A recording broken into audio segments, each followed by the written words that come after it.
Hey guys, I'm going to go through and just do the odds or maybe like every other odd here just so you can kind of maybe have some examples to work with if you're having trouble with the homework. Um, so here, like every other odd, I'll do 1, 5, 9, 13, 17, 19. 23, well, not 19. Whoops, I forgot the every other odd. This would be 21. 25. That should work. All right, so GCF, a greatest common factor, is something that all the terms have in common, if there is one. There may not be one, but this one, like, whenever there's a coefficient, you always want to, like, look to see if maybe that's the GCF, because that would help if you could just get rid of the coefficient, the leading one.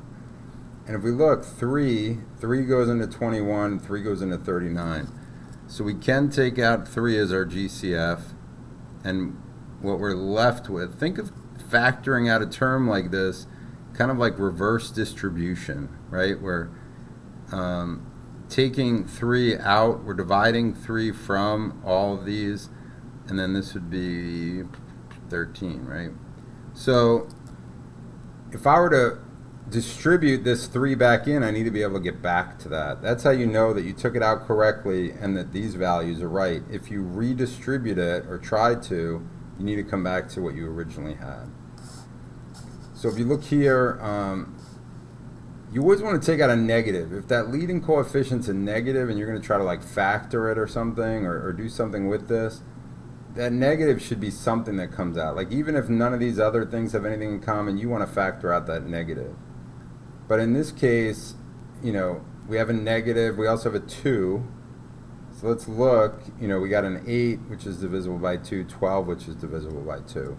So I'm going to take out a 2, but more specifically, I want to take out that negative with it and make it take out a negative 2, because that would make it easier to work with after.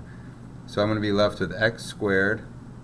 Right? And then if I take out a negative from positive 8x, that would give me minus 4x, right? Because remember, I have to be able to reproduce what I have here, and you know, negative 2 times negative 8 gives you the positive 8. And then if this was a negative 12, I would have a plus 6 left there. So this is our GCF, and you know, it's factored out, right? For these, you know, we're trying to do, like, think about the x, like that x puzzle we were doing, right? I'm trying to basically, the whole goal here is, factoring is kind of like reverse foiling, right? I'm trying to turn this into the 2 binomials that if I multiply them together by like foiling or double distribution, I would get this. So what you're trying to think of here is, remember, you want to know what 2 numbers multiply to give you this last number, and when you add them up, they would give you this number. So the 7's going to go here, and they should keep their sign. So these are both positive here, though. So now we're looking for the 2 numbers that multiply to 7, or I'm sorry, multiply to 12 and add up to 7.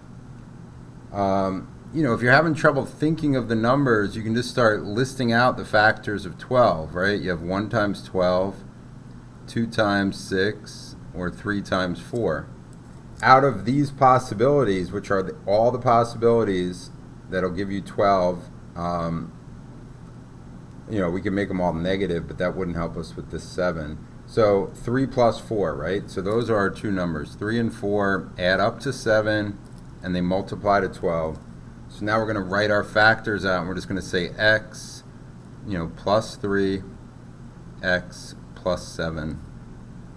And if we were, again, if you multiplied these together, foiled this out, you should be able to come back to what you had here. And if you look, and this should have been a 4, see, as I was doing it, these 2 need to multiply to give you 12. So that's how I picked up on that I wrote the wrong number here of the 7. So 3 times 4 has to equal 7. You know, 3x and, you know, 4x add up to positive 7x. And then x times x would give you that x squared. So this magic kind of x here that we were using earlier, that's what it's for, right? So if I look at this one, I'm looking for the two numbers that multiply to give me 36 and add up to give me -9. So as far as the signs go, if this is a negative, I want to write it up here. Positive, you don't need to write it, but then, so negative times positive, if this, this is a positive, so negative times positive also gives you a negative.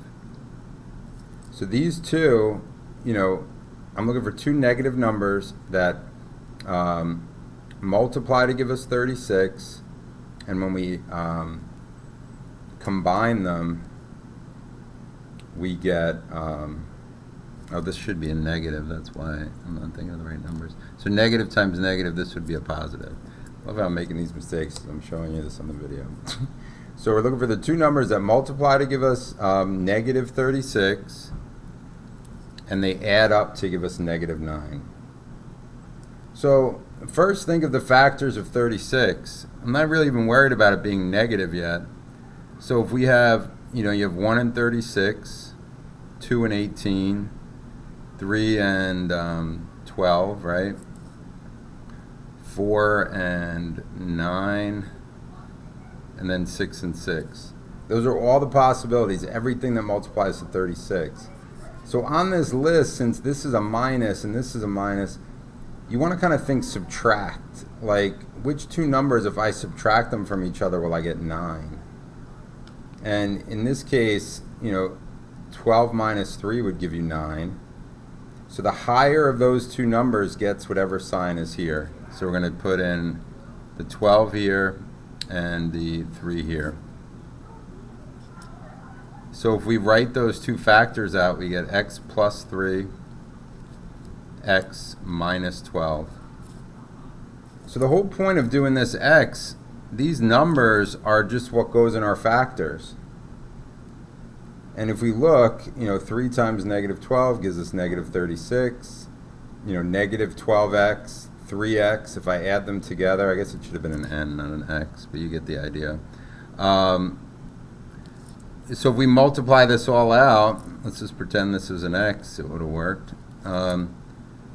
3x and -12x combine to -9x. X times x would give us x squared. And that's it. That's all you're doing. These factors, if you can do this x thing, you can factor these, right? It's really no different than that. Now this is a special case. We had talked about these last time. It's called difference of squares.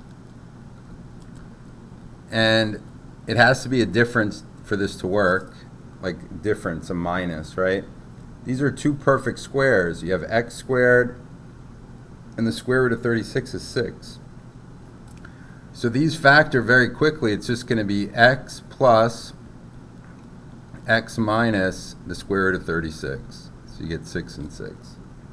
You got to be able to recognize your perfect squares. When you see this pattern, like x squared minus some perfect square, it factors real quick. So like, if you had, x squared minus 25, that's difference of squares, square, square, so this would be x plus 5, x minus 5. Order doesn't matter. I could have said minus 5 and plus 5 and switched it. But these factor very quickly. It's a very specific type of quadratic that you can factor this way. It's called difference of squares. And you'll see that was a lot this year. If we look here on 21, again, it's a trinomial. Just do, the x thing. We're trying to figure out, what multiplies to 60 and adds up to 19. Multiplies to 60, adds up to 19. So, as we start, again, we can make a list. We know it's not 1 and 60 though, right? It's probably not going to be 2 and 30. No, that doesn't work. 3, what goes in 3 and 20? Closer, but it still doesn't work. 4 goes in there though. 4 goes into 60 15 times. 4 times 15 is 60. 4 plus 15 is 19. So you got 4